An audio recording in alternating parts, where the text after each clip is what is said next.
MyConnect.fr, la plateforme digitale du groupe Connect pour recruter 24 heures sur 24 partout en France des intérimaires adaptés à vos offres. Vous présente Sud Radio, c'est excellent. Un jour un métier, Judith Belair. Bonjour à tous, comme vous le savez, j'aime à vous faire découvrir ici la richesse de notre savoir-faire français et surtout de notre culture.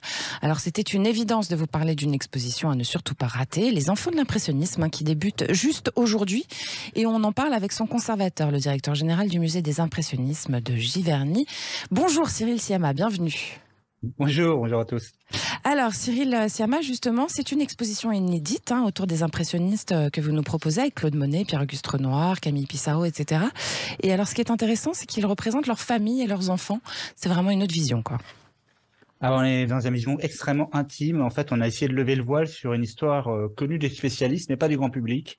C'est comment sont élevés les enfants des impressionnistes. Ouais. Et qu'est-ce que ça veut dire s'appeler Renoir fils ou Monet fils? Alors qu'est-ce que ça veut dire justement de s'appeler Pissarro fils ou Renoir fils? C'est très différent selon les familles. Il y a des choses très modernes. Par exemple, Pissarro, il a 8 enfants. Ces 8 enfants vont devenir des artistes. Ouais. Et donc, c'est une famille très unie. Il y a une vraie transmission, quoi. Ouais. Renoir, il a 3 fils. Les 3 vont devenir artistes. L'un sera acteur, l'autre sera céramiste, et le troisième, ce sera Jean. Il sera un très grand cinéaste. Et puis Monet, lui, c'est encore plus étonnant. Il a 2 enfants, 2 garçons, Michel et Jean, et il va tomber amoureux de Alice Ochédé, qui a déjà 6 enfants. Donc il va accueillir les autres enfants. Donc c'est devenir une famille recomposée. Et donc voilà, on est en pleine. C'est très rare à l'époque en plus, hein. Absolument, on est en pleine histoire du XXIe siècle. Là. Donc on est en début de la modernité, un petit peu comme les impressionnistes eux-mêmes d'ailleurs. C'est le début de la modernité finalement. Oui, c'est le début de la modernité avec des questions qui sont assez universelles. Comment on éduque les enfants? Ils travaillent pas à l'école, qu'est-ce qu'on va en faire? On s'inquiète beaucoup pour eux. Est-ce qu'on les met dans une boîte privée ou pas? Ils avaient déjà ces problèmes-là. Ah oui, Renoir a ces problèmes-là. Monet, il écrit des lettres en disant c'est ce de rien, qu'est-ce qu'ils vont devenir. Ouais. Pissarro, il s'inquiète beaucoup pour ses enfants parce qu'il y en a qui travaillent pas très bien à l'école. Et donc c'est intéressant. Et puis il y a d'autres qui sont des fils à papa.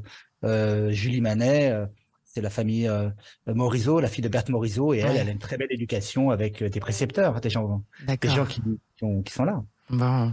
Et alors il y a aussi le fait qu'à l'époque les enfants avaient une vie fragile en fait. On perdait plus les enfants évidemment qu'aujourd'hui, et encore même qu'au début de ce siècle, du XXe siècle en tout cas. On en était au début de la vaccination, etc. Donc c'est aussi empreint de ce début de programme et qui prend du temps et du stress en fait de pouvoir perdre son enfant, quoi, tout bêtement. C'est une histoire de l'humanité. Ils sont confrontés à la même chose. Ils ont des enfants qui meurent en bas âge. Ou alors à l'âge de 9 ans, ou plus tard. Par exemple, Gauguin, il a 2 enfants. Et Aline, par exemple, sa fille, va mourir de la tuberculose à l'âge de 19 ans. Son fils Clovis à l'âge de 21 ans. Et puis Pissarro, il a une fille qu'il adorait, Minette, Jeanne dite Minette, qui va mourir très jeune aussi à l'âge de 9 ans d'une infection respiratoire. Et en fait, ce sont des enfants qui sont fragiles et donc ils peignent aussi ce bonheur de vivre très rapidement parce qu'ils savent que c'est éphémère, quoi. Ouais. Alors quelques mots juste sur votre poste quand même. Vous êtes directeur général du musée des impressionnismes de Giverny. Comment vous êtes arrivé là et voilà, tout bêtement déjà, c'est la première question. Eh bien, je suis arrivé au musée en 2019.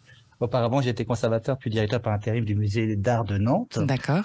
Et ensuite, on est venu me chercher, voilà, me demander si ça m'intéressait ce nouveau pari sur l'impressionnisme. Il y a un lien très fort avec le musée d'Orsay, entre le musée des impressionnistes de Giverny et le musée d'Orsay.